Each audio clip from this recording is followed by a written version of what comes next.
The following transmission contains unencrypted instances of explicit language. Shall we begin? Smiley is suspicious, Percy. You won't know who to trust. Let's begin. Hello, fellow spy nerds. Welcome back to Spies Like Us, the podcast where David and I like to talk about the representation of Tradecraft on screens big and small. This week we were talking about one of the big ones in spy film history. It's 1965's The Ipcress File.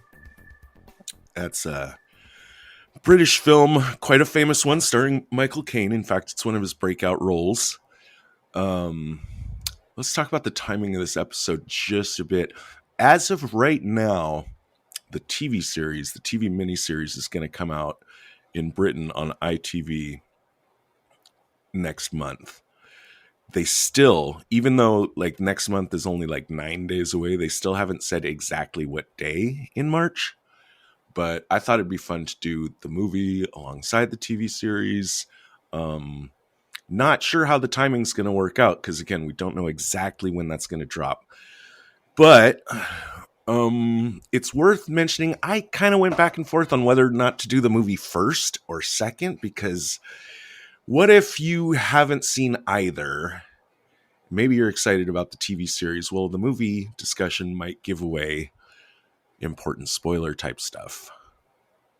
But I'll just put that out there and say, if you haven't seen either and you're really looking forward to the TV series, possibly skip this episode, put this on pause right now, wait for the TV series thing to come out, and then come back to this episode. But if you want to, we won't be getting into spoilers, at least until we finish talking about the context of the movie. So you could stick around with us for a bit if you want. We'll definitely throw out it's when we go into the briefing room. That's when we'll be getting into the spoilers. Sound good? Sounds good. All right. British film. It is based on a book by Den Layton. It's a pretty realistic film until it's suddenly not, I think is fair to say. The focus is on British intelligence agencies. Also involved are the CIA, and the plot assumes some enemy agency that is unnamed and doesn't make any direct appearance in the film. Yeah, they don't name it, but that one guy running the experiment thing, he's Albanian. Okay. I don't know if there's like an Albanian intelligence agency or if that was just some science guy. Okay.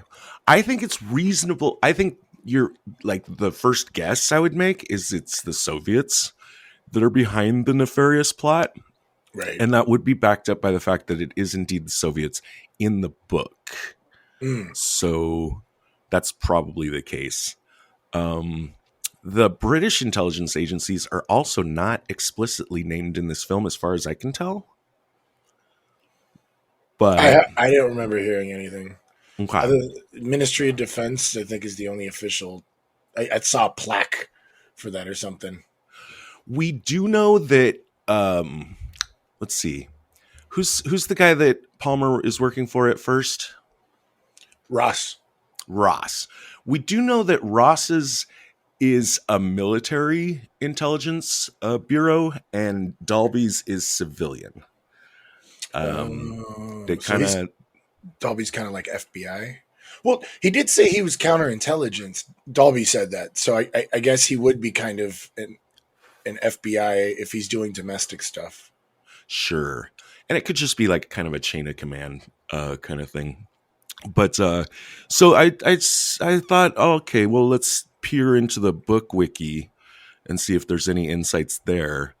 In there, we find out that at least the agency that Palmer gets transferred to, Dalby's agency, is a fictional one. Mm-hmm. It's a small agency called WOOC and then a P in parentheses. So I guess WOOC-P doesn't exactly roll off the tongue. Is described as one of the smallest and most important of the intelligence units in the book. And in case you're wondering, no, WOOC doesn't stand for anything, or at least Len Dayton never even bothered to think about what it might stand for. Little odd. We'll find out what they do in the TV series. I'm expecting maybe some changes, maybe some updates. I'm not even sure if the TV series is set in the 60s. That could change quite a bit. Oh, yeah. They as don't far really as- give you a timeline of what's going, because there's nothing really in the world going on. It's just this kind of one thing. Sure. I'm guessing it's pre-World War II-ish, though, or maybe during, because, there's a whole thing about physicists, and that was, like, really big for World War II stuff. Oh no, I think this is contemporary. I think this is Oh, meant to be okay. the 60s. Okay. Yeah. The CIA is not mentioned in the book's wiki. The CIA does get mentioned in here. Instead, in the book, he referred to those same characters as being part of ONI, which is the U.S.'s Office of Naval Intelligence. Again, not sure what they'll do in the TV series, but ONI is far older. Do you know this agency at all? Oh, Naval Intelligence? Oh, yeah. Yeah. If you've ever gone down any conspiracy rabbit hole, just, up late at night, the anytime you like start like reading some of the aliens stuff or like the Hollow Earth stuff, they're always going to bring up Naval Intelligence, or somebody claims to be Naval Intelligence or something. Okay. Yeah, and I think they were, well, because you remember the OSS, right? Was mainly World War II. Mm-hmm. Part of the reason why the CIA was developed was because all of the military intelligence agencies weren't really communicating. So ONI would have been one of the bigger ones. Right. Yeah, I do believe they are one of the bigger ones and still exist today. They are far older than the CIA. In fact, they were founded in 1882. Oh, wow. As you might expect from the name, throughout their history, they have been mostly concerned with, well, naval intelligence, like the movement of fleets and stuff. But it is true that during the time of this book and film, they had expanded their mandate to include major criminal and security matters. So in 1965, it might make sense for these CIA guys to have actually been ONI. Mm-hmm.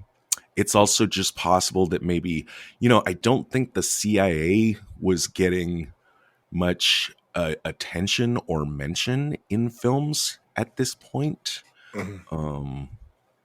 It's possible that maybe Len Dayton simply was more familiar with ONI than CIA. It's possible that maybe he thought it would be crass to mention the CIA.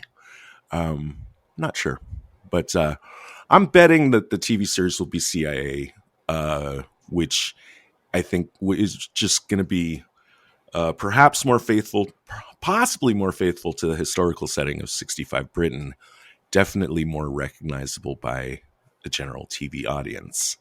These days, everything's CIA, right? Yeah, well, and I hope the show's and it's probably going to be contemporary for the show, which would be interesting. Because when I was watching this, and we get to like the big reveal of what the Ipcress is, and that like it just reminded me how much like mind control was a thing back in the day. Like it was in so many different movies. Like there were this is like the Red Scare type of stuff where Oh, like yeah. they're using mind control on people, and they got serums and they got things. You don't really hear about it too much these days, and there is quite a bit of mind control going on, and I don't know if people just kind of gave up or if they just don't care or they're not paying attention. So I think a contemporary Ipcress file dealing with social media and propaganda and like all the stuff that's been going on, I think that would be really cool to watch if that becomes a thing, or if they're just going to use some new state of the art drug or something, or like a chip. I don't know. I'm interested to see how they're going to make this contemporary. Right. I did just check, and the TV series is going to be set in the Cold War. So Oh, it's not. really? They're not. Yeah, they're not. They're not going to modernize it. Oh, okay. Um, Well, whatever. It'll still be cool. I'm excited. yeah, I'm excited for either. This is an interesting one to talk about in terms of the film's production. It has got, of course, it's 1965. It's the heyday of James Bond. Everyone, wants to be Bond or be Bond-like or set themselves as an alternative to Bond, Mhm. which is kind of what we have here. But more than that, this film is got a lot of Bond people involved in it. Number one, right at the top, Harry Saltzman, the co-producer of the old Bond stuff, is the producer of this. He is today best known, along with Albert Broccoli, for the Bond films. But before Bond, he had been most associated with a brief cultural movement in Britain called kitchen sink realism, which was mostly known for focusing on the working class in a way that hadn't really been seen in film before, and for kind of a gritty realism, which I feel like that's what we're getting in this film. Yeah, with all those feet shots. Sorry. Feet shots? You mean? Yeah. When Delby and Ross were walking down the bridge, and we just got like all these cuts back to their faces and their feet, and I was like, "What is up with these feet shots? Is it supposed to make me feel like ominous?" Yeah. But speaking of Bond, I really wanted to point out that even though Palmer is not as sleazy as Bond was in the earlier films, he's still kind of like, like when he finds Courtney in an apartment, he's like ordering her around. Like when he gets to the new office, he's checking out the secretary's ass type of thing. So it's not like they've eliminated, like they didn't make him like a gentleman. He's still kind of like a fast playboy. Dude, it's still the 60s. Yeah, right. I mean, and yeah, there's like 5 other Harry Palmer movies, or maybe it's a total of 5. And yeah, I'm pretty sure womanizing is still like kind of a feature of the character. Just not, well, at least based on this movie, not quite as cringy as Mr. Jim Bondworth. Right. But yeah, I could totally see how Saltzman might have seen this as an opportunity to like build on his Bond cachet, while also maybe getting to do movies that are more like what he was personally interested in stylistic wise. So it might be the case that it's Broccoli that's bringing all the like globe-trotting, expensive sports cars, yachts, and volcano villain bases kind of stuff, like all that that glitz, that Bond glitz, Right. that might be coming more from the Broccoli side of things. Not 100% sure. But yeah, it's not just Saltzman. He also brought over the production designer, the film's editor, and the score composer. I did really like the music in this film. Yeah, it had that same like guitar where I was like waiting for the Bond theme to start, but it was like different. I like I like the jazzy noir sax kind of stuff. Oh yeah.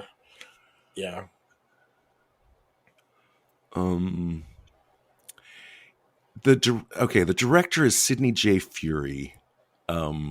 This is his best known film, and I think the direction is one of the majorly successful parts of this movie.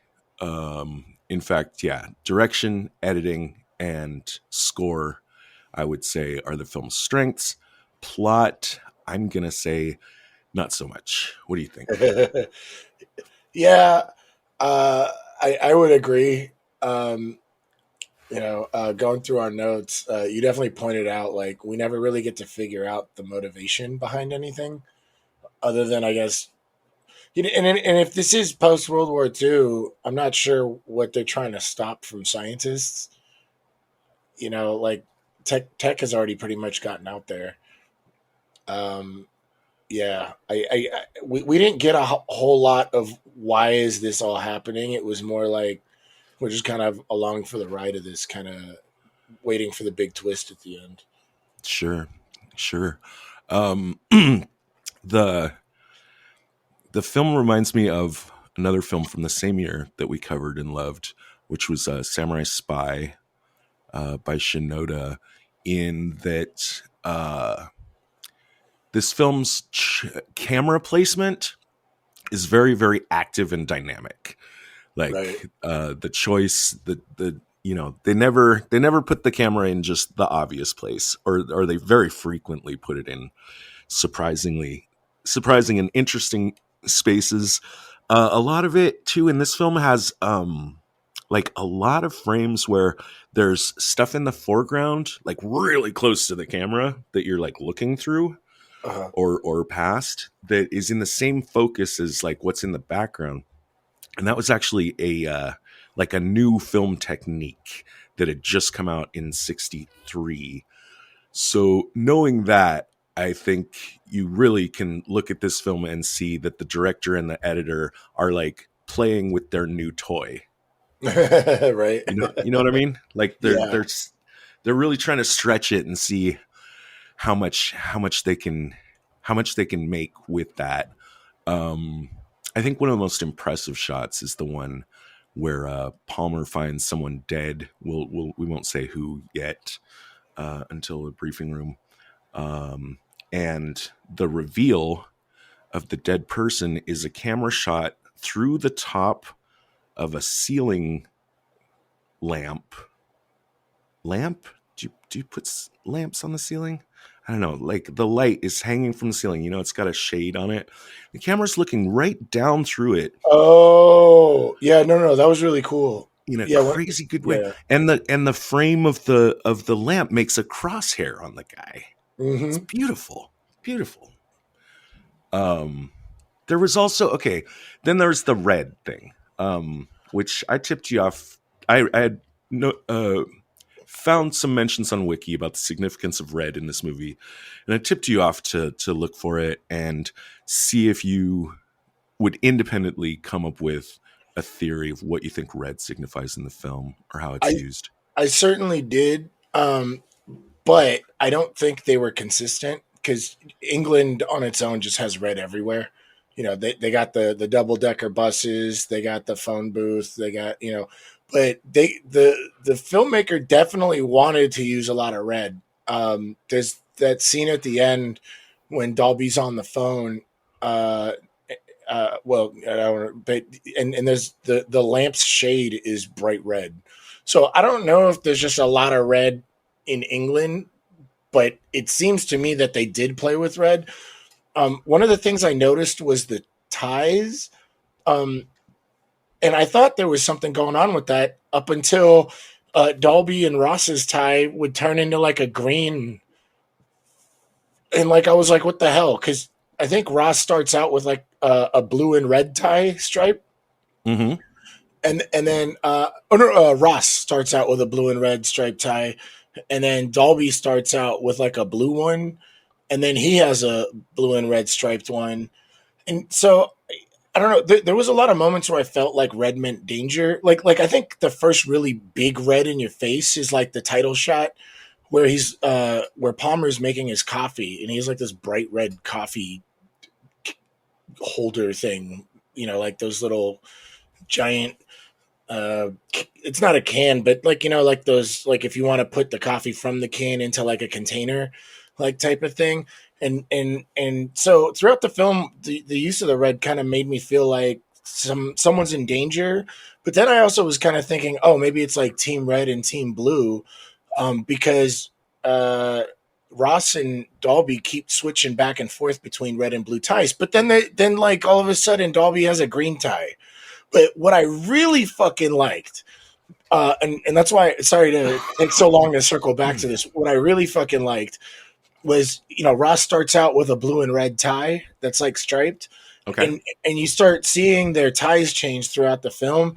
Um, and Dalby at one point has a blue and red stripe tie. It's got like a yellow stripe in it, but it's still like blue and red. At the end scene, the big scene, like who's the bad guy? Is it Ross? Is it Dalby? Is it Ross? Is it Dalby? They're both wearing their blue and red striped ties. So I don't know if it's supposed to subconsciously be just messing with the audience to try and make you feel safe, because there's times where like this guy should be the bad guy and he's got the blue tie on, or like where the film is trying to make you think he's the bad. Like there's the grocery store scene with Ross. He's wearing a blue tie. He doesn't have his red and blue striped one. And so, but that scene makes you feel like he is the bad guy. So maybe the blue tie is telling, so to make a long story short, I definitely noticed the red, but I don't think they were as consistent as we would have liked them to be. But considering the time period, I'm not sure that people were as anally detailed as they would be these days. You know what I mean? Okay. Well, I just realized I can't actually completely confirm what red means without going into spoilers. So, but I'm gonna say you're basically right, and I agree with you. Red is supposed to be giving clues of who's on what team, and I also agree with you that it's not super consistent, because when I rewatched it, knowing that. I noticed a whole bunch of places where the rule is not exactly followed. Right. But okay, cool. Yeah. So visually, a really fun film. Really fun. And that makes it surprising to me to find out that Saltzman and Fury did not get along at all or see eye to eye on the making of this film. Saltzman barred Fury, that's the director, from the editing room, and actually claims that Fury was fired from the production early in the shoot, and that the film's editor, again, this is Peter Hunt, that had been the editor of the Bond films up till now, gave him the director's chair. Now, Hunt denies this and says that he only edited the film, but he's not listed as a director in the credits. So there's lots of evidence of prima donna behavior on both Saltzman and Fury's part. Right. On one hand, in a later interview, Michael Caine said that he frequently took Saltzman aside and told him he was being unnecessarily rude to people on the set. And on the other hand, on the very first day of shooting, the director gathered the cast and said, "This is what I think of the script," and then set it on fire in front of everyone. maybe that's why everybody's such a dick in this film. Like, that's something that kind of caught my attention. I was just like, why is everybody such a dick? And I just kind of chalked it up to kind of British wit, or like British stoicism. And like, you're in the spy world. So like, it's kind of like when you watch like political shows, like they all kind of bust each other's balls type of thing. But like, there's a lot of moments where like, why are you being such a dick? Like, I remember when they went to go find the bald bodyguard at Blue Jay in the jail, and the cop was like, "Oh, we got everything under control. We're waiting for Palmer." And he just pulls out his thing. He's like, "I am Palmer," like just shoves it in his face. And I'm like, okay. Like, there's a lot of like unnecessary dick shit going on. So maybe I agree that the British stoicism is on full display, especially in the scenes between Ross and Dalby are practically making a contest out of it with each other on who can out stick up my ass the other guy. Yeah, right. So yeah, that's the people who produced the movie. Michael Caine. No time here to talk, and we'd be wasting our time. Everyone knows Michael Caine's fucking awesome. Yeah. He's an absolutely legendary actor. He's one of only 4 male actors who have been nominated for an Academy Award for acting in 5 different decades. Oh, wow. And he is in 7 films that featured in the British Film Institute's 100 Greatest British Films of the 20th Century. of which this is number 53. Oh. Well, I mean, he's definitely not a lightweight. Even as a kid, I could recognize him as like amazing. Yeah. You know, like I like distinctly remember Muppets Christmas Carol where he played Scrooge, and then there was like an old comedy with I think it was Richard Pryor and was it Dan Aykroyd? No, it was. I don't remember. The point is, it was called Dirty Rotten Scoundrels. Oh, And, yeah. Well, yeah. I was going to mention that that's my favorite Michael Caine movie. Oh yeah. Yeah, I think I'm running to go rewatch that. That's him and Steve Martin. Steve Martin. That's right. Why did I think? Well, anyway. Yeah. No. I remember him like he always had that kind of class to him. So seeing him in like this gritty like kind of I'm gonna do what I want type of role was kind of fun to watch.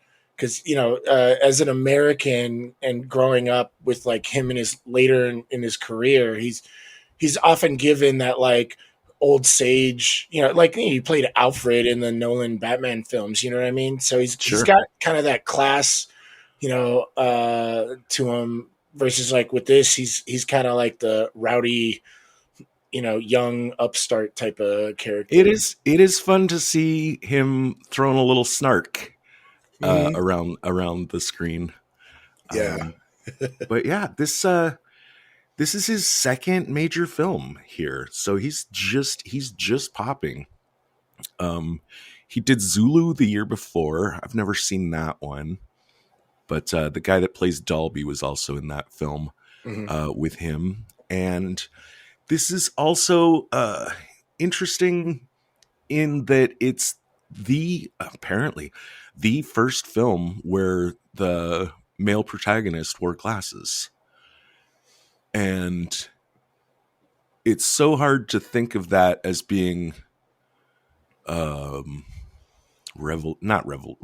guess kind of revolution. I mean, if you're someone that wears glasses and the first movie you've ever seen where the hero's also wearing glasses, that's gotta do something for you. But it was actually so weird at the time that there were concerns that the fact that he wore glasses and the fact that he liked to cook, that audiences would read that as he's gay. You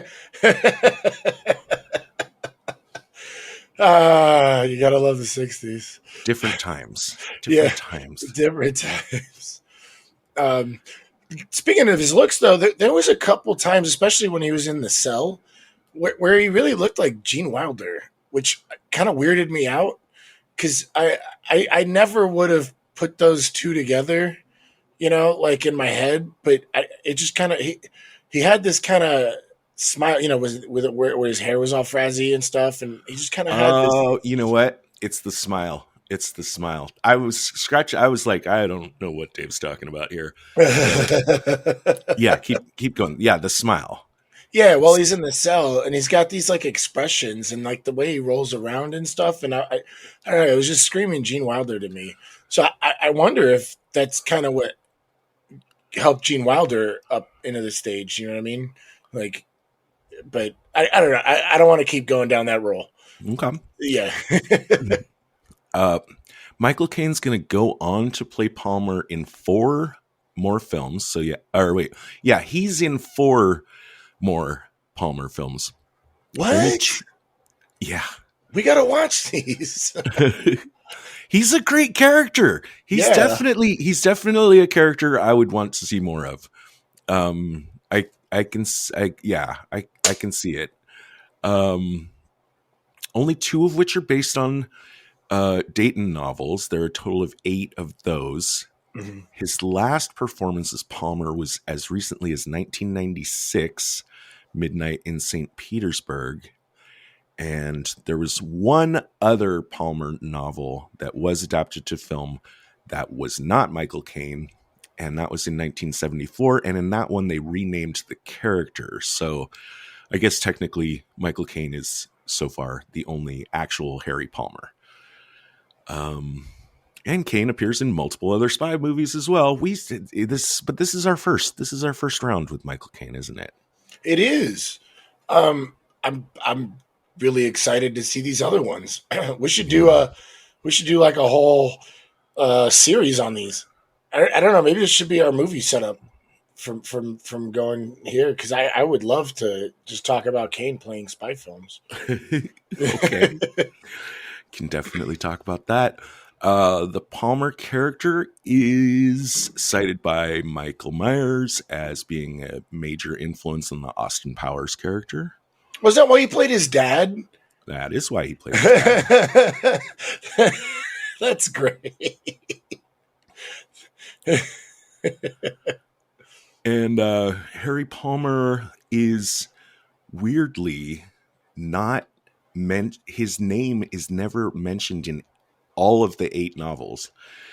They're told in first person, and that seems like a pretty weird trick. But Dayton managed to get through 8 novels about one guy and never tell us what his name was. How did they find the name?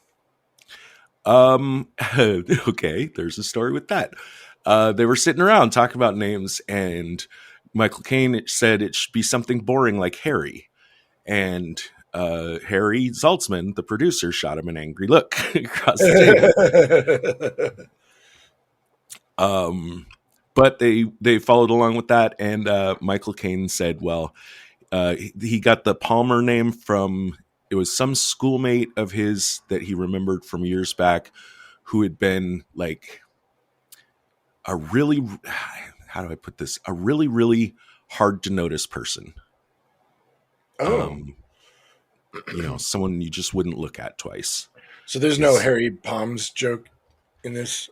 I don't know how that got passed.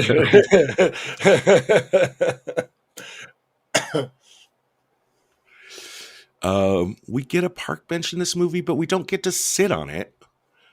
But it is pretty cool that they arrange a meeting at a park bench just by citing its number. I guess they're all numbered in Britain or something.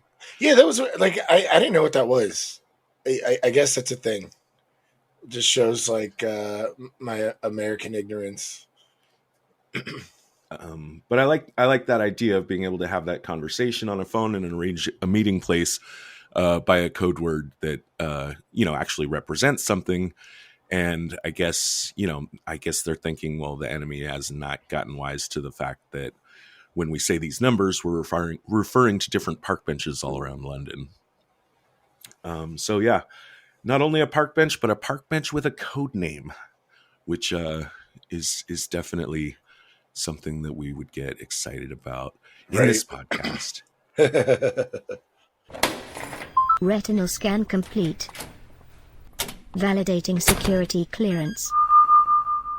Clearance granted. You may now enter the briefing room. David, right off the bat, this movie has an element that happens over and over that's something you frequently like to complain about on this podcast. Do you know what it is? A lot of windows. Yeah. This one didn't bother me so much because it was like 2 people.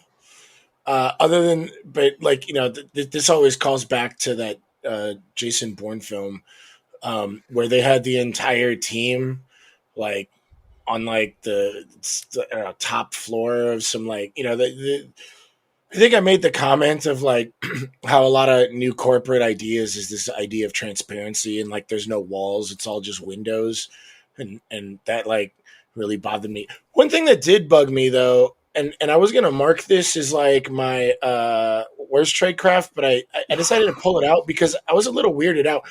Like when I first started the film, I kind of wanted to go back to our old podcast where we like made a joke about the movie. Like we should just call this like not closing the door file because of how many times people complain about him not closing the door.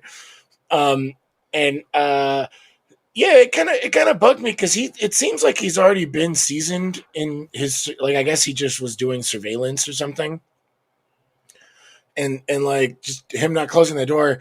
But then I kind of realized this might be character development, that he's supposed to be kind of like an obstinate, like his whole, like they bring up his military past, that he was just like a pain in the ass and like would fuck around and joke and shit. So I guess it wasn't him not closing the door.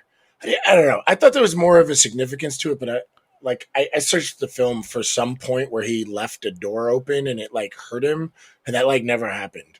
It was Ah. literally just at the beginning. Um, Well, the movie does like to poke fun at British stuffiness and bureaucracy.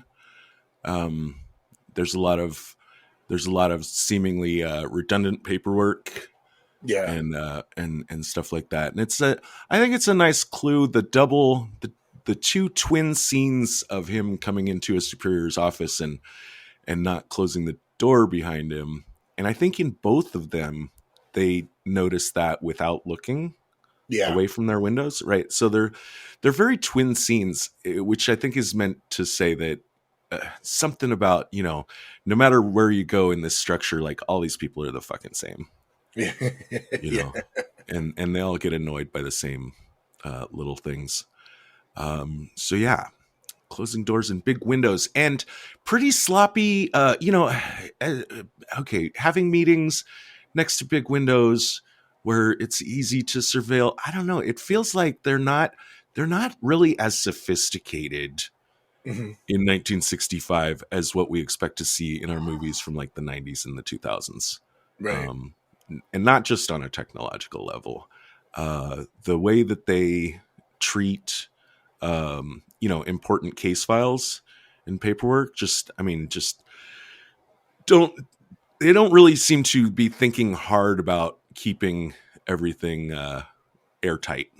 right. That little joke of a drawer that he sticks the Ipcress file in with the little key, looks like something you could just pop open with a bottle opener. Right. Um, but yeah, so let's put up our big repeat spoiler warning here because we're going to go right into the plot of the movie. And because there are people that are working with secret motivations, I like to just lay out what's really going on at the beginning. So as we go through, we can check off, like, is this person actually acting in a realistic way based on what we know in hindsight about their motivations. Yeah. I want to tackle this. I want to take, just kind of like different characters or sets of characters and talk about them up to the point where they recover Radcliffe, and that's the abducted scientist from the first scene of the film. And after that, we'll just kind of go into the whole mess, like as it unfolds. But to kind of keep things a little organized, I just want to start with Grantby and Dalby, who are, last chance spoiler, are villains. hmm Grantby is, I presume, maybe he's actually a Soviet agent, or maybe he's working for the Soviets. He's working for somebody bad. This is One Blue way or Jay, the right? other. That's Blue Jay. Oh, okay. I think they said he was Albanian, but you're right. He's probably working for the Soviets. Mm-hmm. Now, he's developed the technique of basically brainwashing people. He can make them forget things, and he can kind of code instructions and key phrases to incite compliance with instruction. hmm What he's doing with it is he's abducting British scientists, basically, hypnotically lobotomizing their scientific prowess. Like, he's telling them, you don't remember anything about physics or something like that. And then he puts them back on the street, and they suddenly find out that they can't do science anymore and end up quitting their jobs. Our principals don't know that that's like the scheme yet. At the beginning of the film, it's just Ross who has noticed a disturbing pattern of a lot of scientists quitting, and a lot of them, a significant number, 17 in fact, have quit for no reason that anyone can determine. Mm-hmm. And he's weirded out about that. I think maybe I could think of more interesting applications for this hypnosis thing. Like, I don't know, instead of just crippling the scientific prowess of the British, you could turn these guys into unwitting agents that could tell you what they're working on. Any thoughts on that? Any thoughts on just this mind control hypnosis thing? I mean, you said before, like you're kind of let's see, open to the idea Mm-hmm. of the plausibility. I don't really get. I mean, well, I'm open to the idea of it being plausible that they might be able to pull something like this off, but I don't get what they're doing. Like, what the purpose, considering the time, like, other than if you were to write a story like this, people would have known like how important physicists were at that time, considering like this would have been post like atomic bomb or something. We don't ever really get the motivation behind what it is they're doing. Right. Which I agree is, like, to me is kind of a weakness in the film. Now, Dalby is working with Grantby. Dalby as his motivation we never find out, but he's on Team Red, and he's helping Grantby out from within the Wook agency in ways that are not super clear to me or make sense. Like, let's think about it this way. So what I'm talking about here is like, how is Dalby helping Grantby in general? We see how he helps him out in this specific case, and it seems to me that this scientist Radcliffe that disappears at the beginning of the film, he was basically under Dalby's protection officially. I kind of was weirded out by the opening scene where the guy, the security guy that's with Radcliffe, seems so paranoid, looking around everywhere, like, something could happen at any moment, and then just puts the guy on the train alone. Like, why are you so careful with the package and then suddenly you're not? Mm-hmm. Well, one answer to that could be that Dalby, gave him, set all this instruction up, and he's doing it in a way so he's setting Grantby up to know exactly when and where the scientist will be vulnerable to being lifted. Mm-hmm. If that's the case, was it also the case of the other 16 scientists? Like, did they all disappear under Dalby's, or did they all retire shortly after? I don't know. Is Dalby just in charge of this in general? And I feel like he's not, because he complains about it to Ross. Like, it feels like this was a single incident, and that he's like, my agency isn't really set up for this kind of security thing. I don't know why you're making me do it. And if Ross suspects Dalby, then I especially don't know why Ross would be.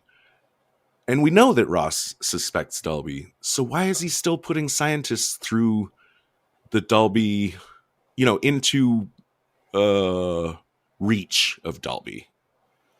One thing I wanted to point out, I felt Dalby's character was really well written, as far as putting on the face. I think he did a really good job of hiding the fact that he was on the inside. And I think one motivation that we're not really told might be money, simply because they paid $20,000 to get Radcliffe back. So I'm guessing Dalby would be in on that money. And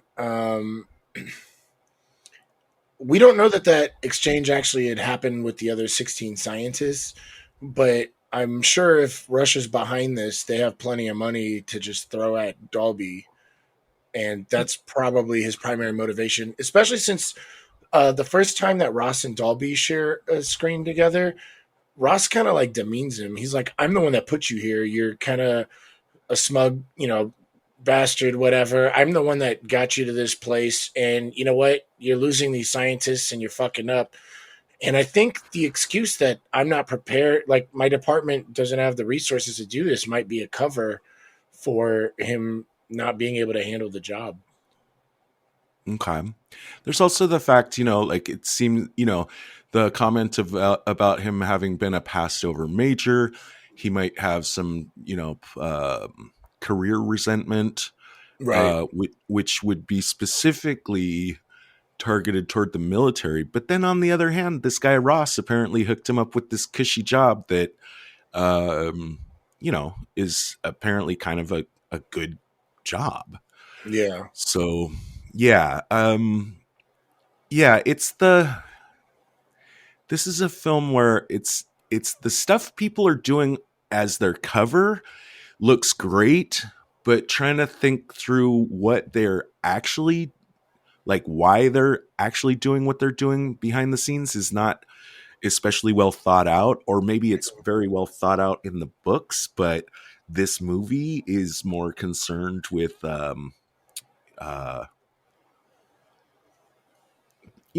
certain feel, a style, a mood than it is with having a secure plot.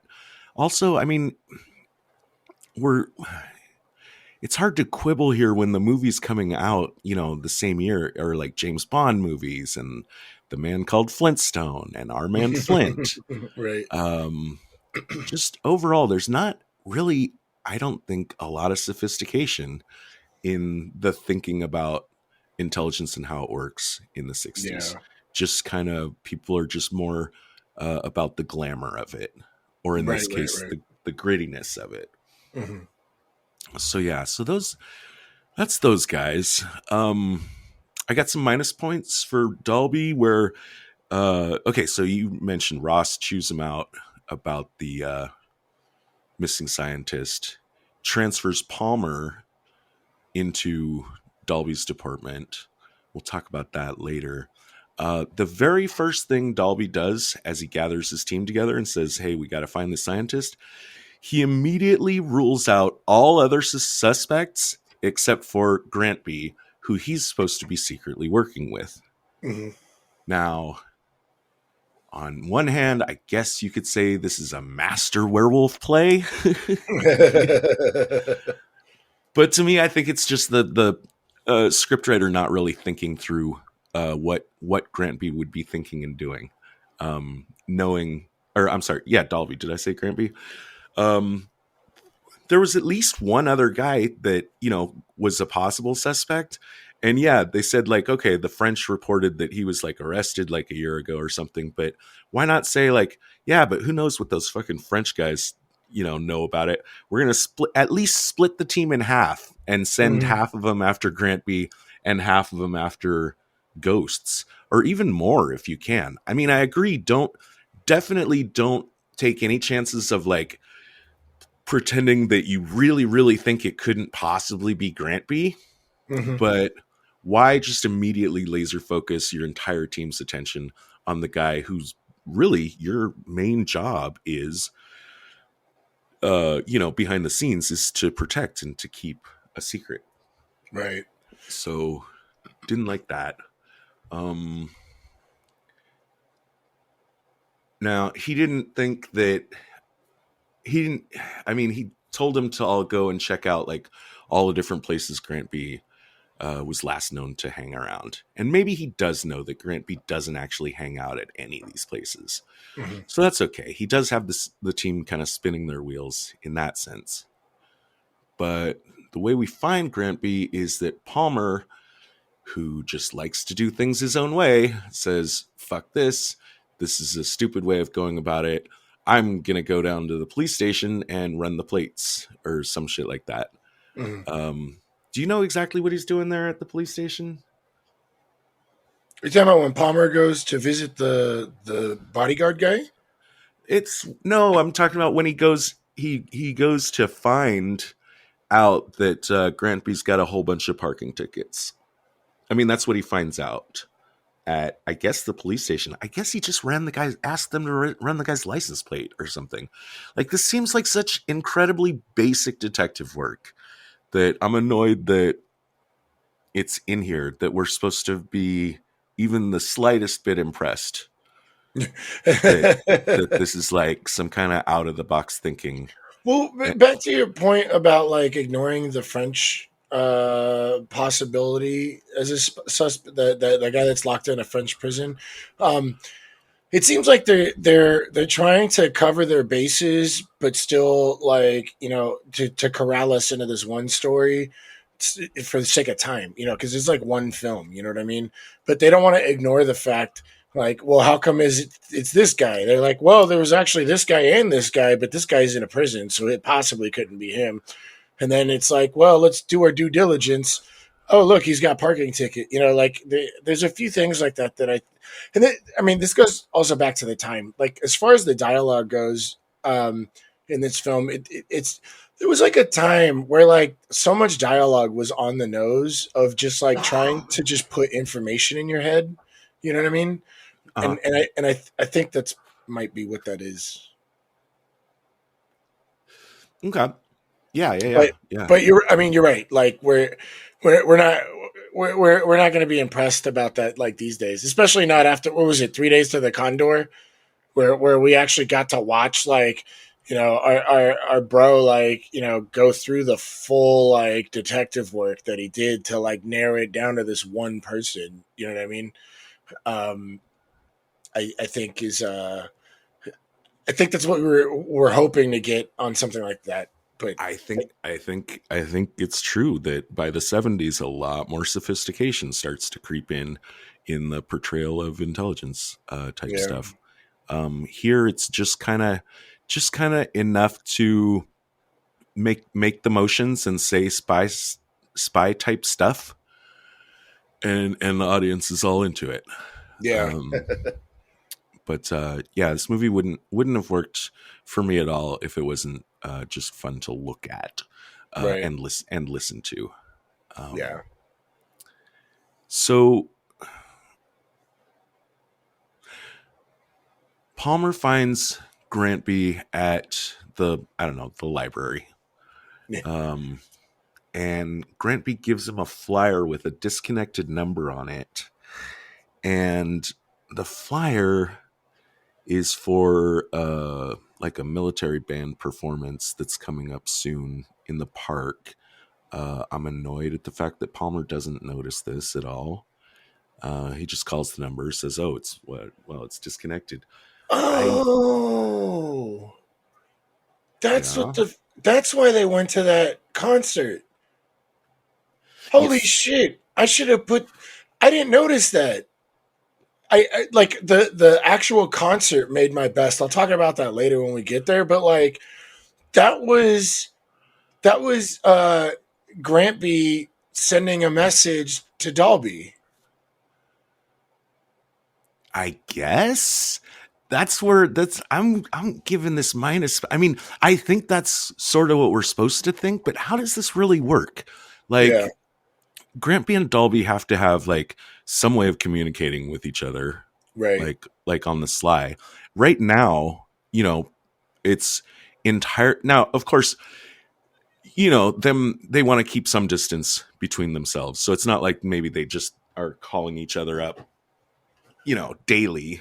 Mm-hmm. They have like secret weird meetings kind of stuff. But so yeah, okay, so it's at least possible that at this point Grantby would have been tipped off by Dalby that, hey, my guys are out there looking for you. Stay away from all your regular places.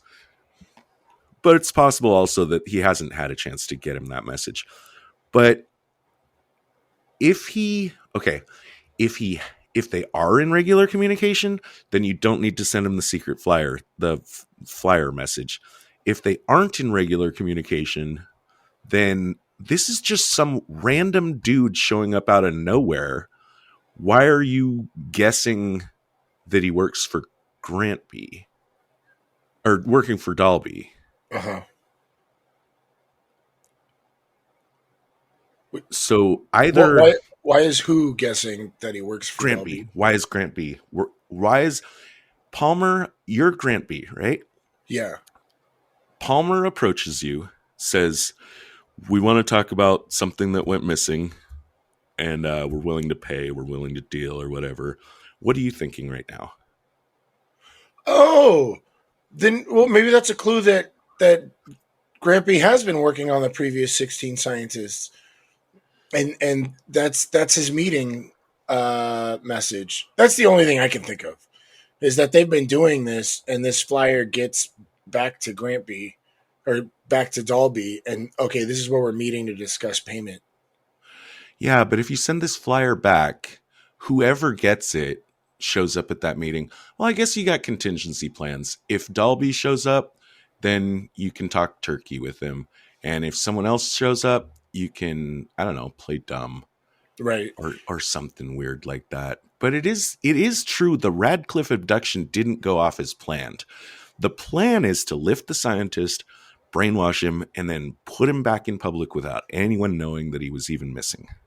Oh, but that guy that was with him found the dead bodyguard and a missing Radcliffe. Yeah. And that got word. I see. So it's my worst number 3, I think, though, as far as just Tradecraft consistency. If Grant B knows that Dolby sent Palmer, then he doesn't need to send Dolby a secret message. And if he doesn't know that Dolby sent Palmer, then he doesn't know who he's sending his secret message to. Mm-hmm. And that's all I have to say about that. Then there's I think a stupid thing, or a completely just kind of out of the blue random thing to me. Grant B's heavy, looks like his bodyguard or something, that's House Martin, gets picked up by Special Branch, and Special Branch calls Wook, says, "Hey, we got a red card on this guy. You want to talk to him?" Blah blah blah.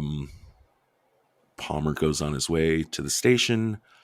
How did they know that Palmer's on his way? How does Team Red know that Palmer's on his way? What was House Martin arrested for? Why does House Martin need to die? This whole thing, Oh, yeah. His death was weird to me. I don't understand. From what I understand, House Martin got arrested for whatever. And my guess is that he had to be killed because he had too much information. But none of that is expressed in the film. It's just, hey, we were... In fact, the killing just tells them that they're on the trail. You know what I mean? Mm-hmm. Yeah. So, I agree with you. I was a little confused with that whole thing. Yeah, didn't like it. So now, let's see. Remind me, because my next note is about them going over to the warehouse.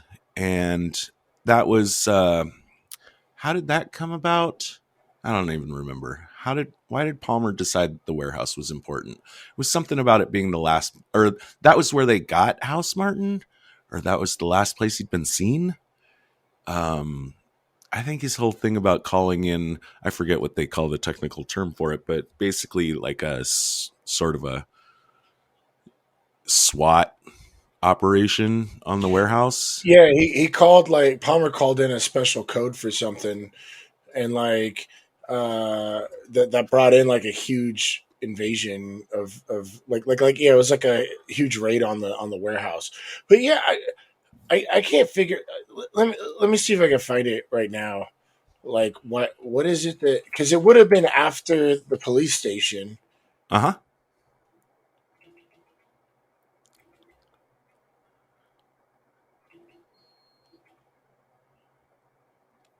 I think it was just House Martin's last location. Oh, yeah, that's where he was arrested. Yeah, that's where they found him. Yeah, I'm looking at it right now. Sorry. That's where they found him. Was around Sanderson's or whatever, and so that's where they got a raid.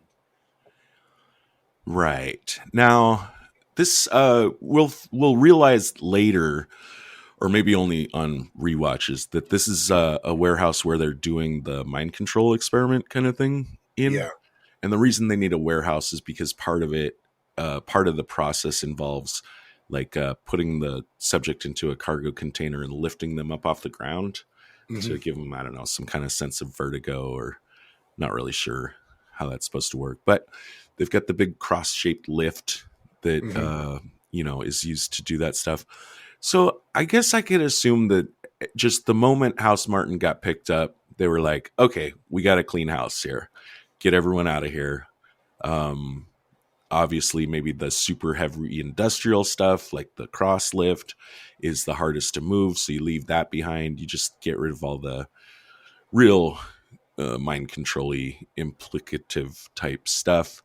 Along the way, apparently someone thinks it's a great idea to toss the tape.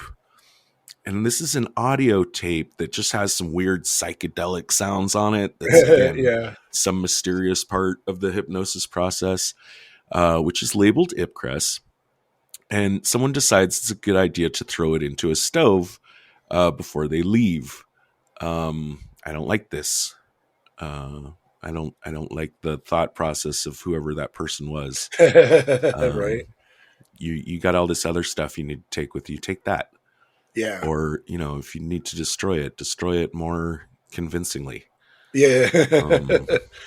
Yeah, I think this is just for the audience. Oh, we found a clue. Like you would think if they're going to pull everything out of the building, they would pull that with them and not burn it. It's presumably one of the most important clues in the movie. And the way it's found just feels extremely contrived to me. Yeah. But they listen to the tape. Who the hell's going to be able to figure out what this tape means?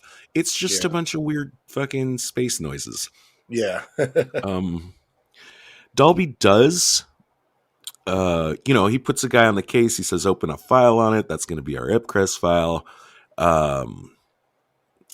He tells the sound engineer, see what you can figure out. He does subtly interrupt Palmer's attempt to talk further with the sound engineer. Mm-hmm. And I'm telling you, this is a movie where I really struggled to find positive spy points of any kind. But I'll give my number 3 best to, at least in this one case, this is the one time I see Dalby doing anything that would support the idea that he's the traitor. And all it is just this one little thing of like, hey, you don't need to talk to that guy. Yeah. So I'll make that my best number 3. And now after that foible, Dalby's going to take Palmer to the band recital, which you wanted to talk about. Yeah. Yeah, I really liked that he brought along Palmer for the negotiations of payment.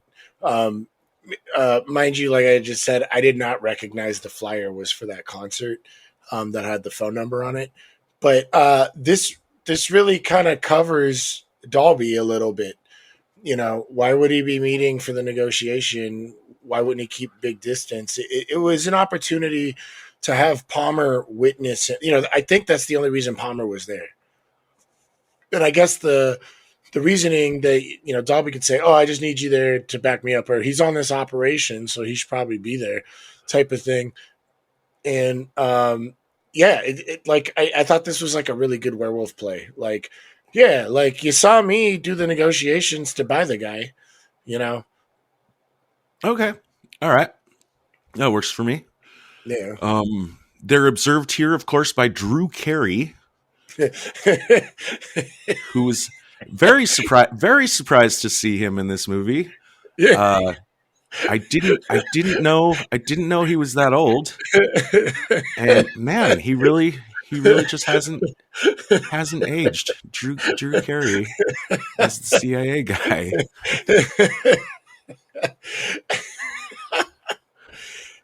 Yeah, I love how like both CIA agents are just like overwhelmingly like conspicuous. Just like, here's this guy that's obviously staring at you, who has this giant piece of tape around the middle of his glasses.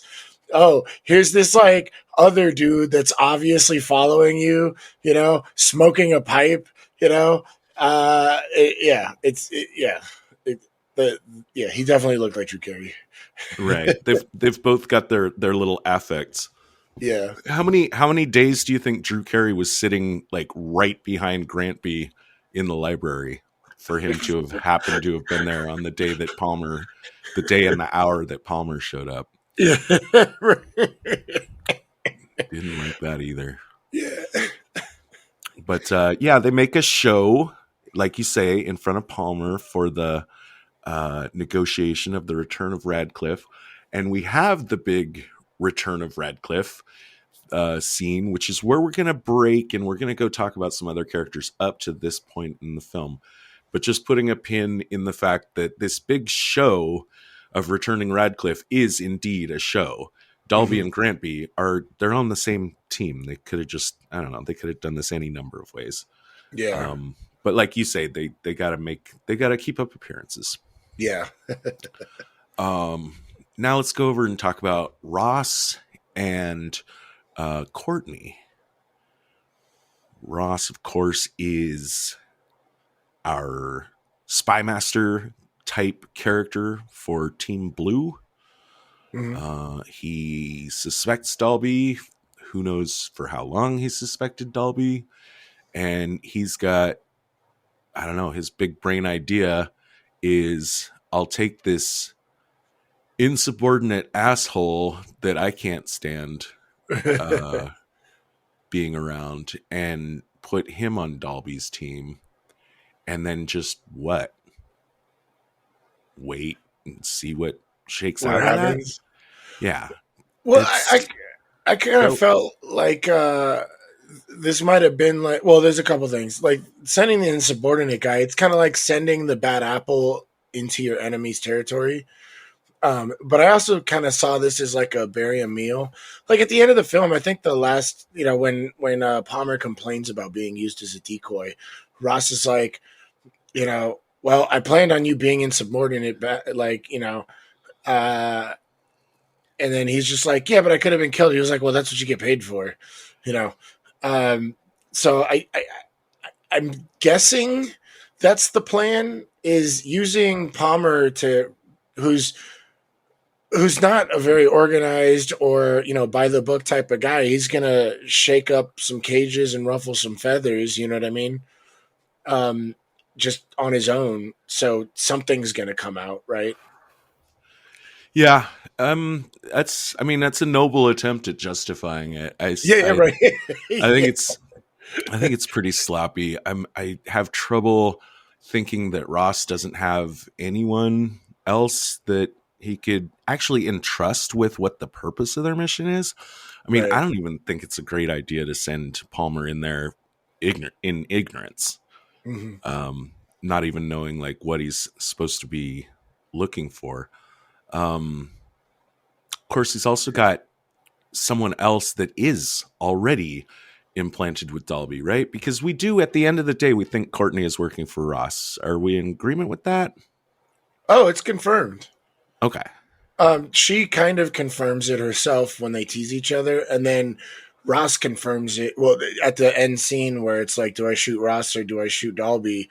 Dalby and Ross both confirm it. Which I actually marked as my number 2 best Tradecraft. I've said this numerous times on our podcast that you need somebody to watch The Watchmen. It's an age-old tactic. It's an age-old like fail-safe. Like you want multiple people to come back with multiple pieces of information to verify your information. You also want to watch to make sure that your watchers aren't like, double agents, or they're not fucking up, or like, they're doing their job. You know what I mean? Like, it's kind of like why we have like all kinds of different like watchdog organization, or we're supposed to, but like that's the concept behind it, right? So in the world of espionage, you're not going to send one guy. I think this is what my major complaints about The Spy with Sacha Baron Cohen that we just recently did. Like they just sent like the one guy. Like I would like to hope they could get a cook, or a delivery guy or somebody over there. You know what I mean? Like I fail to find, type of thing. So like with this, I really liked that not only like Ross isn't just sending Courtney to watch Palmer for like, Palmer fucking up or like being like shady. He's also sending her to kind of watch over him like in a protective type of way, which is another reason why you send other people, right? Like that, like at the end of the film, when she calls Ross when he leaves to go on the train, you think that she's calling Ross and maybe Ross is the bad guy. She's actually calling Ross to be like, yo, he's out on the streets. Like you need to like, or at least I'm kind of like extrapolating this. You know what I mean? Like the movie wants you to think that Courtney and Ross are the bad guy at this point.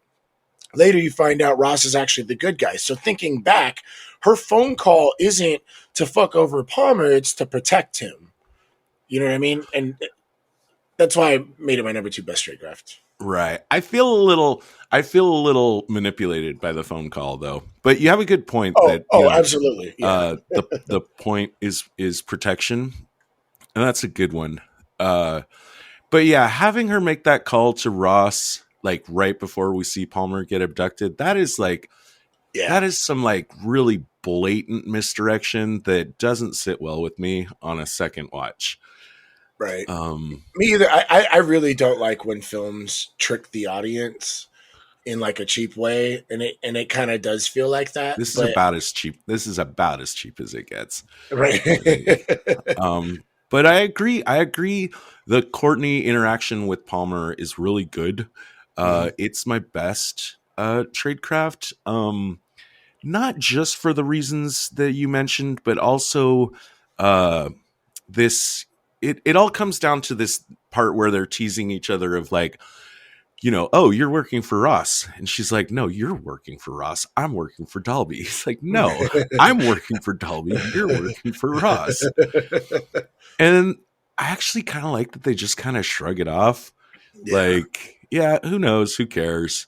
Yeah. But we all know that we both know we've possibly got our eyes on each other. Right. And suspicions. And why not fuck at the same time? Sure.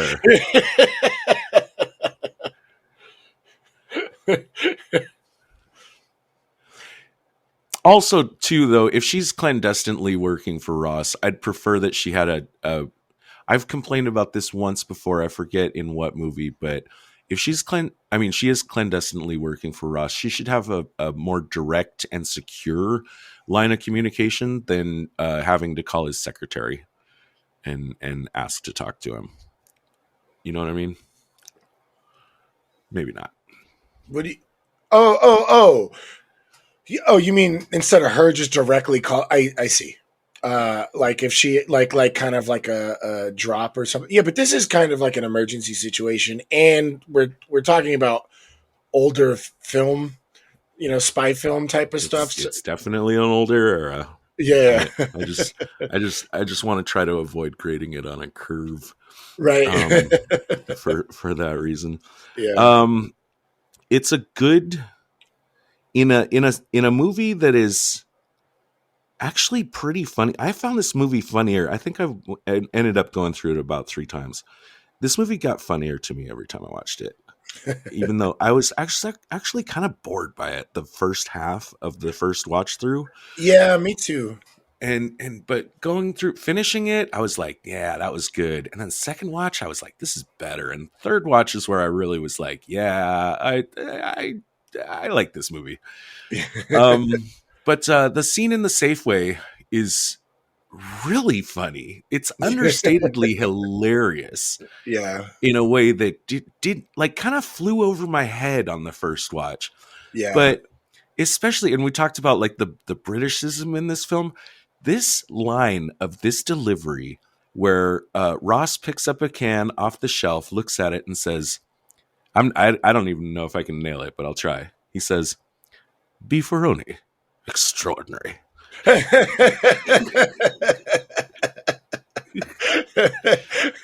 Yeah. How do you do that without cracking up? Right. But I mean, I think the idea, like, I guess this is when supermarkets first hit England. and that's like the joke for that whole scene, because he even mentions like I don't like this new way of shopping or whatever. Versus like, we see Palmer is like, diving like head first into like the supermarket. Like that's what I gather from this scene. And you're right, like just like the little jokes of them grabbing brands and making crap, and then like Ross grabs the baby food, and that's what really triggers like, oh, he wasn't actually there shopping. Like it, like I Oh, agree right. with Yeah, you. yeah. That's baby Yeah. food, sir. Yeah. I completely agree with you. That scene is absolutely hilarious. There's a secret history of supermarkets as being part of the, the propaganda as a propaganda weapon in the Cold War, was to really, really showcase this conspicuous, glorious, grand consumption that we have in the West, and to Oh, make it really like obvious and advertise it and make the Soviets look at it and say like, wow, our shit sucks. right. And then you with the like, I think in the Americans, there's that scene. Crap, I forgot her name, but like that one dude's Oh yeah, secretary. yeah. The secretary. Yeah, where she ends up going back to Russia, and there's just empty shelves. Which I think is what mostly is brought up in a debate between like a democracy and a communism, or like a Uh capitalism huh. and a Oh yeah. communism, is that getting shit that you need, let alone want, like is not easy. You know what I mean? Because you're trying to efficient, like in like a communist economy, you try the government, quote unquote, has to efficiently determine what needs to be produced, and you end up with a lot of surpluses and a lot of shortages, versus like in a capitalism, the businesses are responsible, like letting the not that I'm getting on a soapbox here for propaganda, but I'm just saying, you brought this up as far as like a propaganda machine, like that tends to be the argument that's brought up. You know what I mean? Where like, let the markets do what they do so that things can be produced that are needed, versus like trying to guess what needs to be produced. You know what I mean? Sure. So I'm glad you brought that point up, because I didn't even piece that together. I was just like laughing my ass off at that scene. Now he's here to, Ross is here because he knows about the Ipcress file, Mhm. and he wants Palmer to microfilm it. By the way, I didn't know that microfilm was just tiny film. Like, it's right there in the name, but we have microfilm show up in so many spy films. Like, microfilm is practically like a spy movie trope. Right, Like, we don't ever talk about microfilm unless we're talking about a spy story. right. And I don't know why. I always thought it was like some special something, but it's just tiny. The film you put in really tiny cameras. It's microfilm. Uh, The penny has dropped. I got this far in life without knowing that. He wants him to film it. He gives him a little camera. Palmer rejects. Ross insists and threatens, but he lets Palmer leave without the camera. Now, supposedly, okay, so the thing is, Palmer actually like got in real Mind you, he is Okay. wearing the blue tie Okay. in this scene, because we did talk about the red and blue. So sorry to cut you off, but keep going. But let's put a pit, like, he is wearing a blue tie in this scene, if we're gonna try and look at the colors, which would let us, like, if you're watching the team colors, this would let us know that he's actually the good guy, even though he looks like a bad guy. Anyway, sorry. Right. Okay. Yeah. Yeah. Great. So Palmer, didn't just have a troubled military history. Like, he got like thrown in jail or something. Like, he got Yeah. involved in some criminal shit. Yeah. And that's supposed to like, for one thing, let us know. And I think Dalby mentions like that I don't know, I don't want to, criminal creativity might actually come in use. Yeah. Is part of why Ross is picking him for it, but it's also the fact that he's got this leverage on Palmer that he could Well, I guess I don't know exactly how the leverage works. I'm pretty sure we're going to find out more about it in the TV series. And the TV series might even start out with, like the book does, with actually going through like the stuff that Palmer was involved with in the military. But it boils down to, supposedly he's got some kind of leverage, like a snap of his fingers and you're in big fucking trouble, son. Yeah. If that's true, why does he let Palmer leave without the camera? Like he's basically admitting he's toothless. Palmer's calling his bluff and he's not doing anything about it. So if part of the reason he picked Palmer was, well, I've got leverage on this guy, I can control him. Like, you just found out you don't.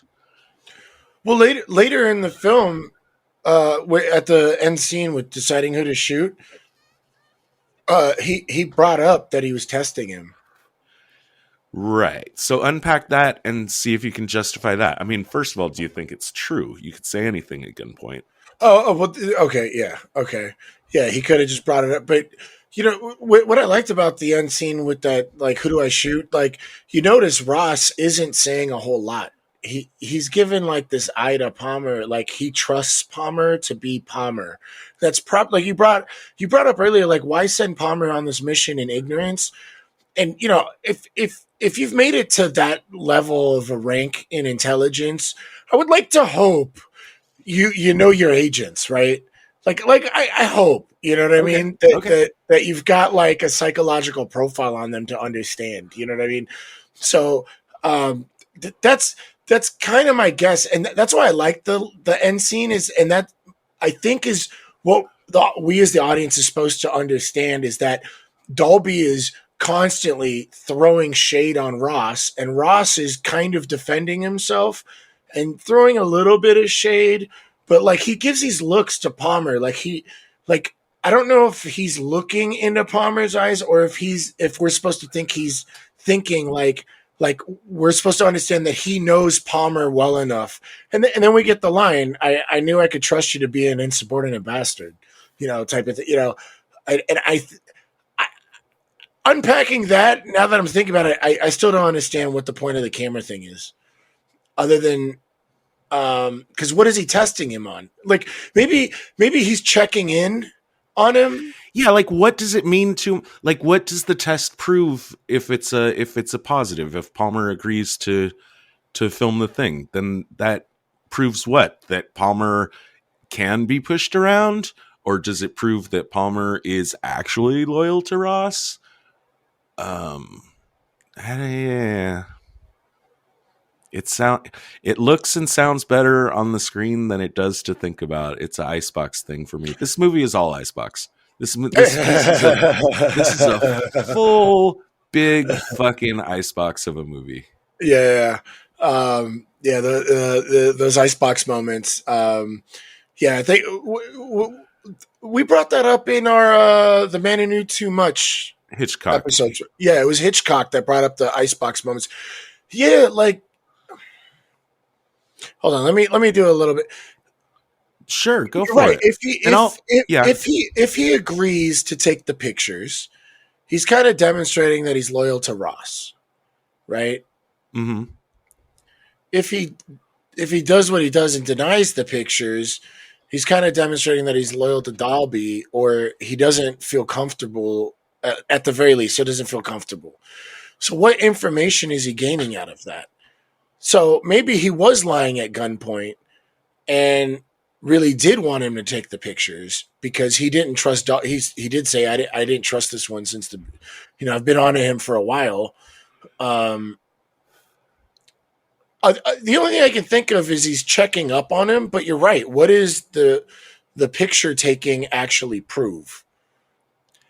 Like, it makes so much sense to me that it's Alfred Hitchcock that coined the icebox moment idea, which is, since it's been so long since we talked about it, that's the idea that you see a movie, everything seems like it makes sense, and then it's later when you're like, it's hours later when you're pulling a beer out of the icebox, because they didn't have refrigerators back then, apparently,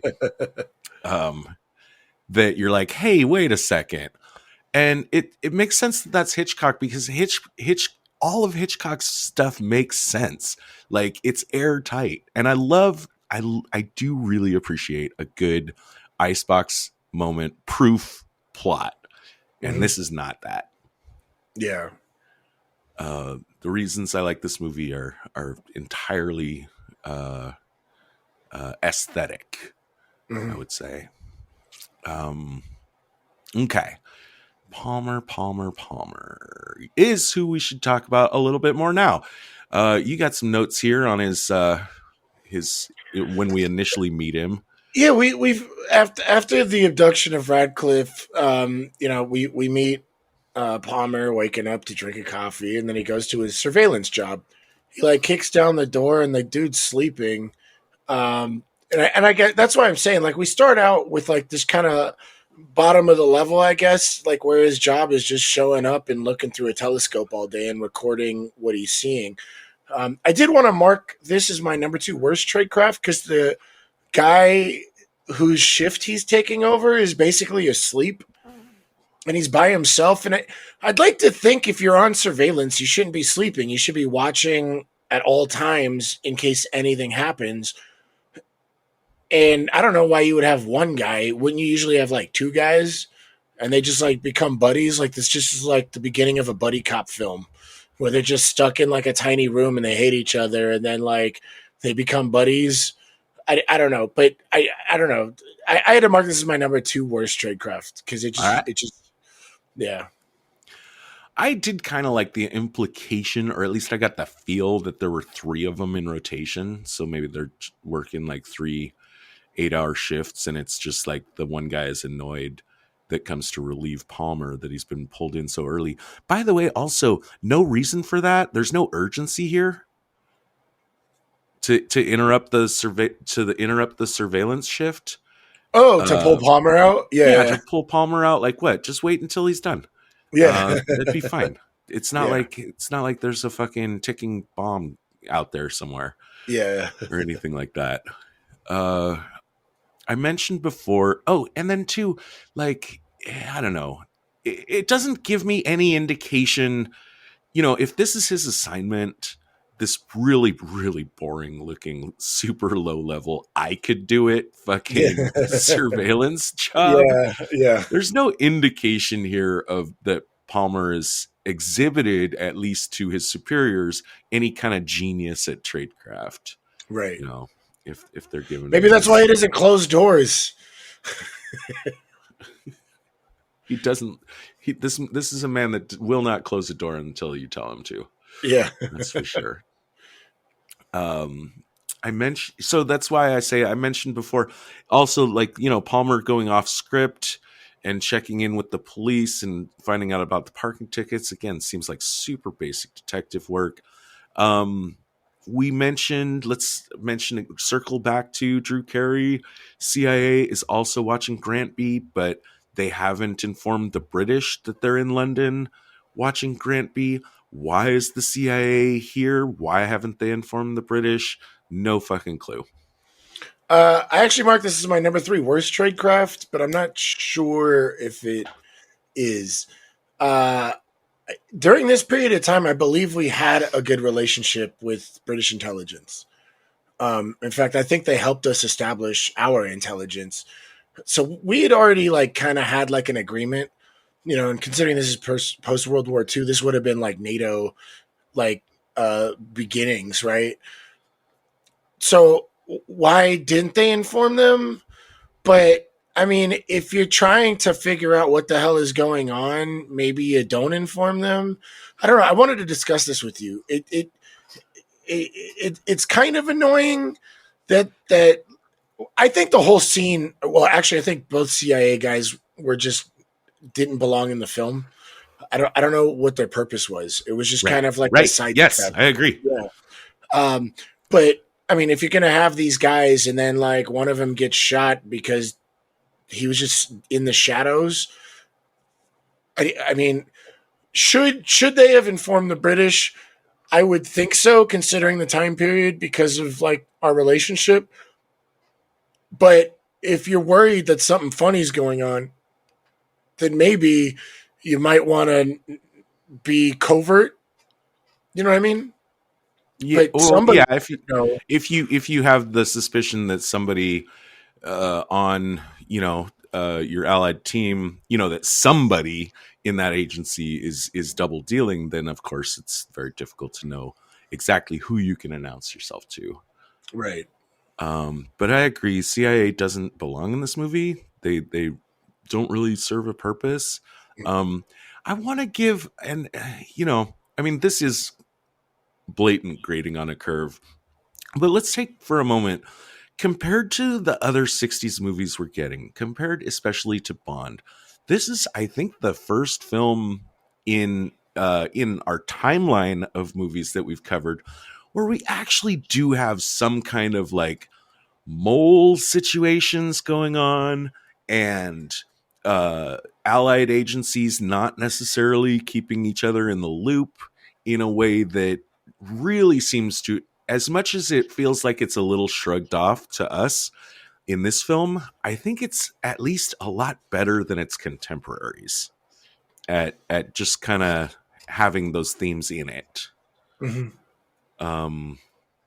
Having a, I don't think there's really not any, like, there's no Bond film up to this point or for a while where it turns out that someone on Team Blue was actually the whole time working for Team Red.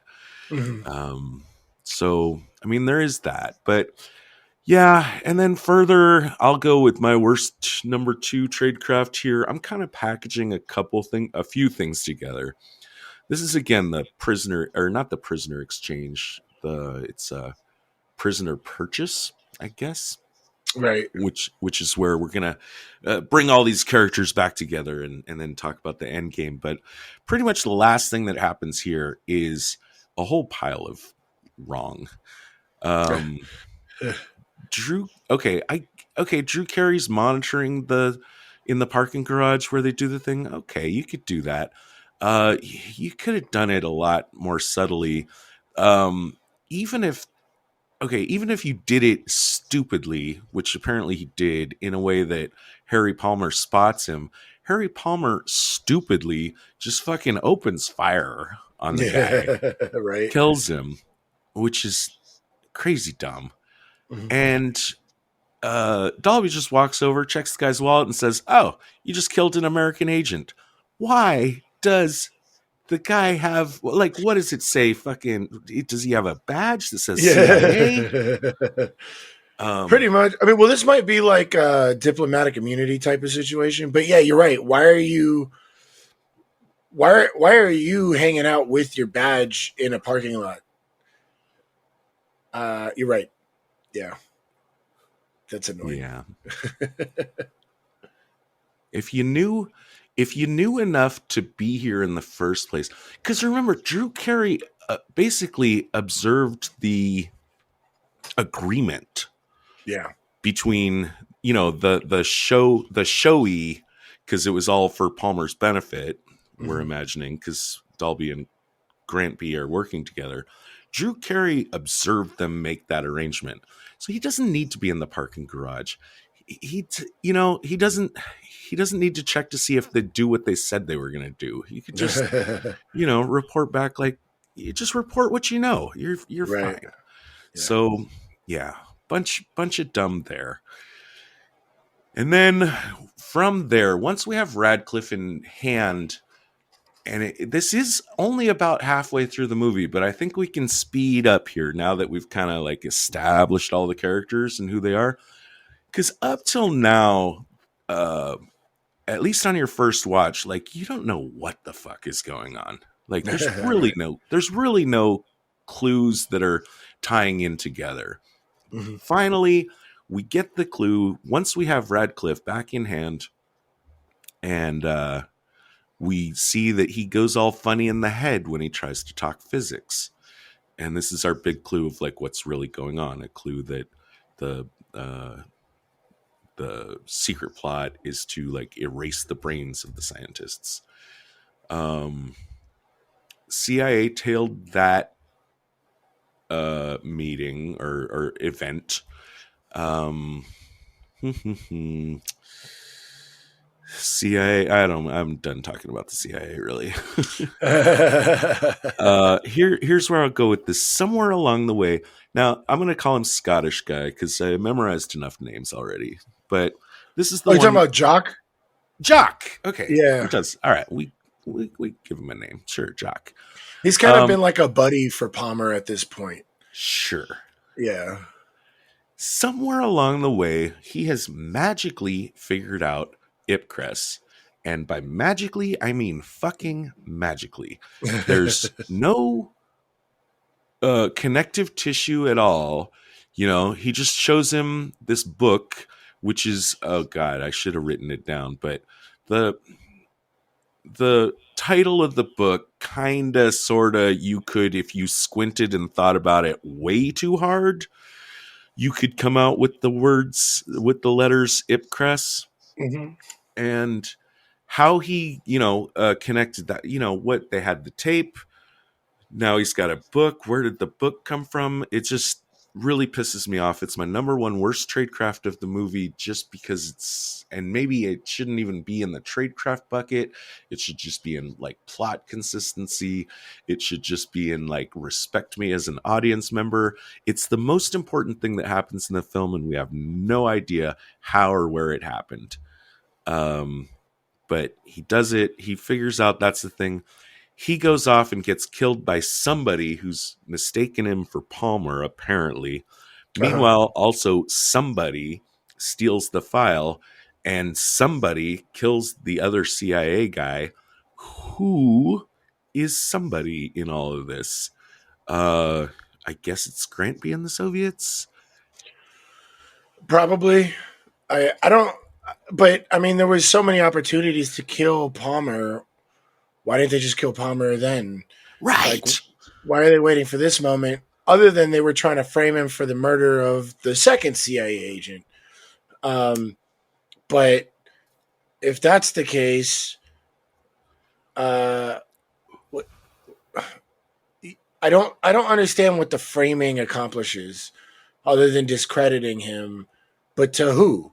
It's not going to discredit him to Ross or Dalby because they know that he's working for them, trying to figure something out. Is it going to discredit him to the Americans? But the Americans don't even really have a stake in this. They're just randomly in the story. Yeah, I don't get it. I mean, there's some slight plus spy points I could give for the frame job. Again, in a movie where I struggled to find any good tradecraft. Kill a guy in somebody's apartment. It's gonna look bad for them. I guess in a better explained movie, maybe there's this whole interconnected. Well, again, it falls apart by the fact that they killed Jock thinking they were trying to kill Palmer. Because if that's their goal, they should just, like you said, kill Palmer. Mm-hmm. But if they had this other plan, which is very, we have to do a lot of extrapolation to imagine it, to imagine that Palmer is the one that stole the Ipcress file. Palmer is the one that killed Drew Carey on purpose and then killed the other CIA guy on purpose. And then you mind control Palmer into killing Ross. That's a cool chain of events. And I'm hoping the TV series actually has that in it and has it explained. Right. We mentioned before, this is where Palmer realizes someone's trying to frame him. Someone's trying to make him look bad. So he's going to try to get out of town. Despite having a million reasons to distrust Courtney, he's going to tell her where she's going. Or tell her where he's going. Mm-hmm. And that's when Dalby lets Ross know about their concerns about Palmer. They had this stupid, to me, notion of if Palmer's dirty, we'll just let the CIA handle it and we won't have to. Right. Fuck you. Do your jobs. Yeah. At this point, Palmer's picked up on the train. And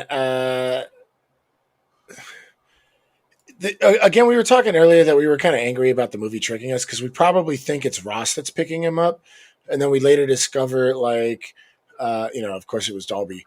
But on the train, I guess he's running. He left Courtney's place. I guess he had a reason to suspect her, and that's why he didn't want to stay with her.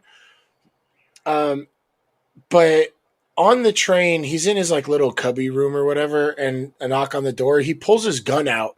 He's like, "Who is it?" And they're like, "Tickets, please." And he's like, "Oh, okay, let me put my gun away." I wanted to mark this as my number one worst tradecraft, or I guess safety craft or something.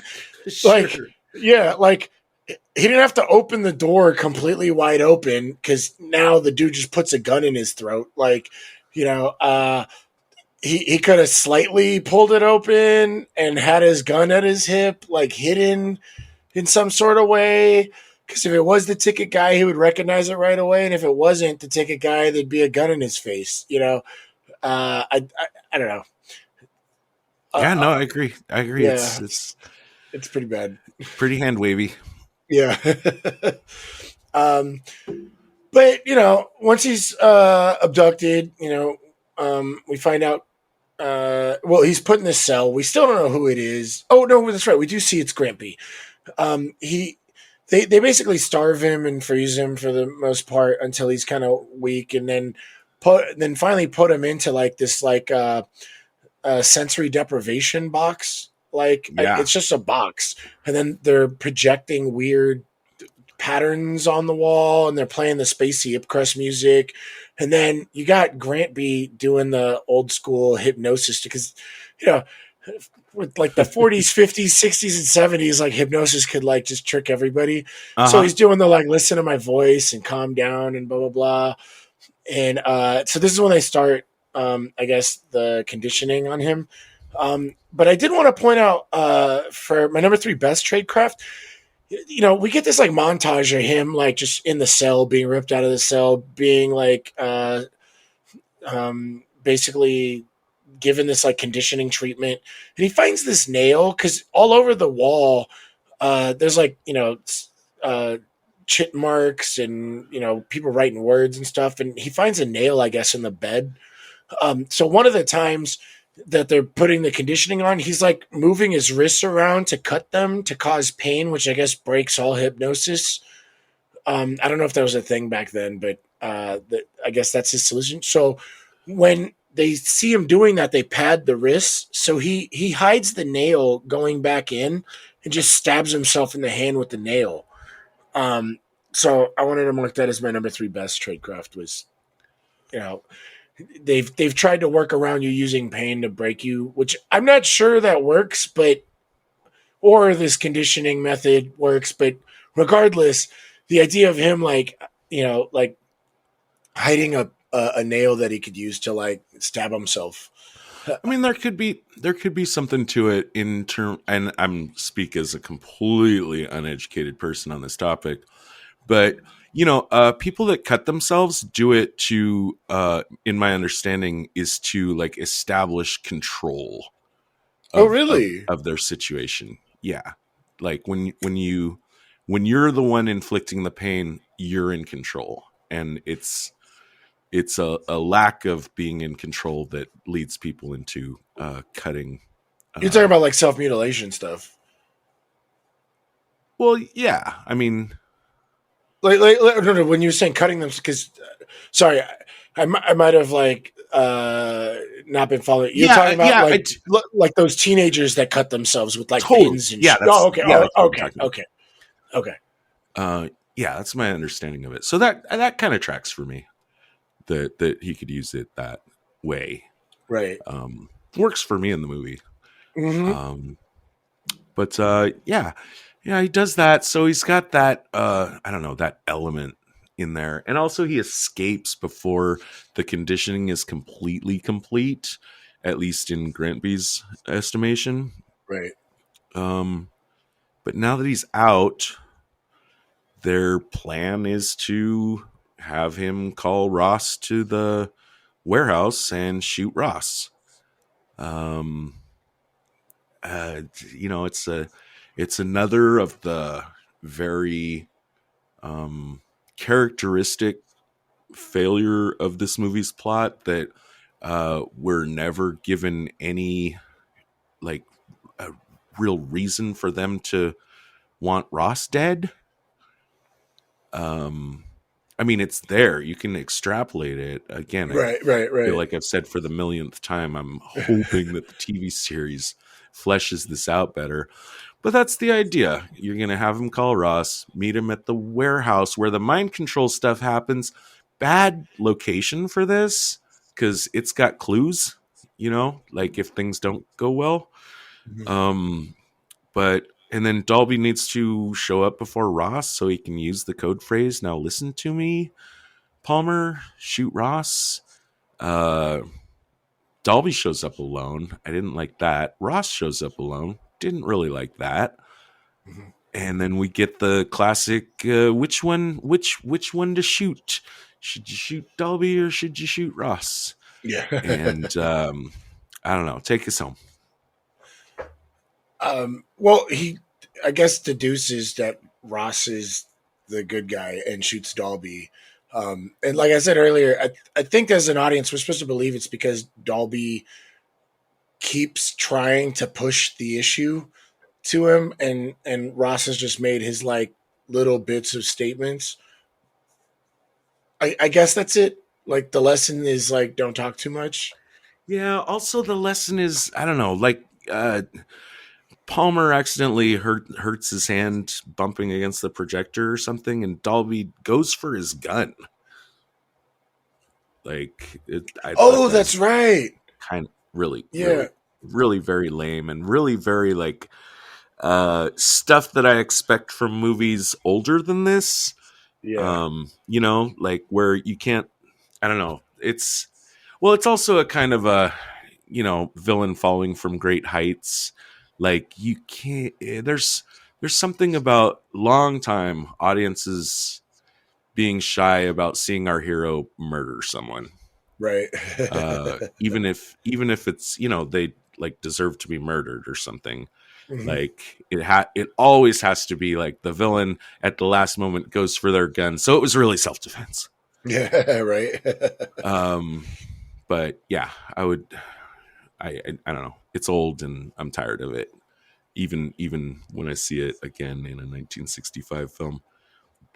So I didn't really have anything else for this film. I'm excited to debrief it, but the floor is yours if you got anything else to detail about the plot and the tradecraft. No, other than one line, apparently Dalby doesn't like pipe smokers because he's afraid of cancer. But cigarettes don't cause cancer. Really gives you the time because everyone's smoking cigarettes. But I think it was oh crap, I forgot her name. It was the older lady with the hair. Oh yeah, it's just like, you don't smoke pipes, do you? He's afraid of cancer. Yeah. Right. Yeah, back in the 60s, you were required to smoke. Yeah. Agents, please report for debriefing on this operation. The director will see you now. I like it for the British wit back and forths, and I like it for the acting. I don't like it for the dialogue, even though I do like the wit comedy. A lot of the dialogue was super on the nose. I really, really, really liked Dalby as a character and his writing as far as him keeping up the mask of, like hiding the fact that he's the bad guy. I thought there was a lot of moments with his interactions with Palmer and his interactions with Ross that I think like you don't see a lot of that like internal kind of like going back and watching it again. You wouldn't see it back then in filmmaking, where if you actually like, parsed it out. Oh, wow. He was thinking this while thinking that, you see this in books back at that time, but not really in film. You know what I mean? So I really liked that. But I don't know that I would recommend this film to a lot of people.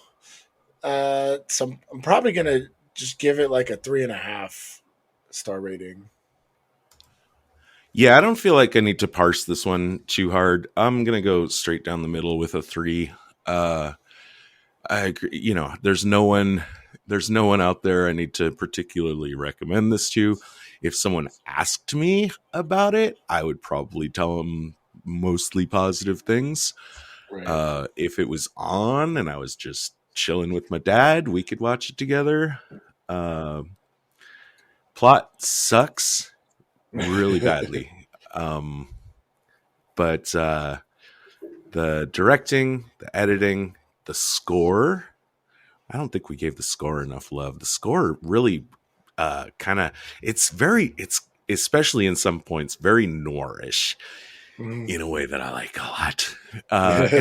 And Michael Caine's performance, and also, the performance of the guy that played Dalby, he is really fun to watch. Yeah. Um and yeah, those are all highlights of the film. Yeah, flat out 3. Don't need to see it again. Wouldn't be mad if I had to see it again. um, Review of Tradecraft. I struggled to find good stuff, but here's what I got. Number 3 best Tradecraft from Todd. At least once I did get to see Dalby do something that he would do, if he was really the traitor, and that was when he subtly interrupted Palmer's attempt to talk further with the sound engineer. That's Mhm. so tiny, but that's the level of tradecraft I think we're talking about here. My number best 3, my number 2. If it had been explained better, the frame job, kill the guy in the apartment, looks bad for you. If they think Palmer's getting close to the case, but I don't. I want to go back to like why it makes any sense that Jock is killed, and we're led to believe that they thought they were killing Palmer because he was in his car. Because you know who had figured it out? Fucking Jock. So, that's the guy they should have. My best. I like Courtney and Palmer's interaction. I like Courtney's whole placement. She's a good character, especially in a spy movie of this era. My best number 1. No more notes. My best number 3 tradecraft was Palmer using the nail to create pain to prevent him from being like brainwashed. My number 2 best tradecraft was this I really liked. Was Ross using Courtney to watch Palmer both as kind of a safeguard as well as kind of checking in on him. And then my number 1 best tradecraft was the meeting at the concert. It was really good werewolf play where Dalby had Palmer be present to witness him negotiate the exchange for Redcliffe. So it kind of gives a little bit of cover for Dalby to not be the bad guy, even though he was. Number 3 worst tradecraft for me, as basically a stand-in for this whole failure to make Dalby and Grantby's interaction make any kind of sense to me. The flyer. Grantby passing over the flyer for reasons that, I've already litigated, won't go into again. But what's the plan there? Doesn't make sense to me, minus spy points. And my number 3 worst over at number 2. Again, this is kind of a ball of stuff, like Palmer overreacting to Drew Carey. Drew Carey, of course, carrying ID, identifying himself as a CIA agent. Number 1 worst is just more of a global thing leveled against the film and not any particular character. The single most important insight of the film is that Ipcress stands for some kind of mind control juju, and it just fucking lands out of nowhere. Yeah. Color me insulted. My number 3 worst tradecraft. I'm still not sure, but if I should, but just the CIA not communicating that they had agents tailing on the trade off. My number 2 worst tradecraft was the surveillance sleeping. You would think they'd have a second guy, or that you should be awake if you're on surveillance. And then my number 1 worst tradecraft was Palmer putting the gun away after he just pulled it out because he was worried about who was knocking on his door, and then of course opens the door and gets a gun in his face. Yeah, that was pretty bad. It's not great. Doesn't sound like this movie is going to get a very high park bench rating from us. Park benches, of course, being our stand-in rating 1 to 5. We have been known to go down into the 0.5 previously for movies that are truly horrendous. What's an example of that? Oh, we got 2. Spy Kids and Our Man Flint. Well, this is better than those. Yeah. So at least we're going to get a solid number, but mine's going to be pretty low. Like, I'm not going to grade it on a curve. If I was grading it on a curve, like if we were making this podcast in 1965 and we only had access to spy movies from the beginning of time to 1965, this one might rate pretty highly. But history is not kind to the Tradecraft here, because I just don't think that and it's a Saltzman production. It's got Bond DNA in it. It's, I want to say this too. I'm glad I remembered this. Even though Palmer is put out as like an anti-Bond, he's still kind of playing in the same pool. Yeah. Right. It's just a pool of a different shape and a different color. Right. This is not Caine. I think somebody mentioned Palmer as being a really cool middle point between James Bond and George Smiley, and I think that is exactly where he belongs and should be regarded. So I want to give him a higher rating than. I want to give him a higher rating than Bond, but I really can't. I'm at a 2.5 on park benches. Oh, you were higher than I expected. I was. Two. I was looking. Two. Yeah. Well, okay. I don't want to be bound too much to stuff we've done before, but Russia with Love got a 2.5.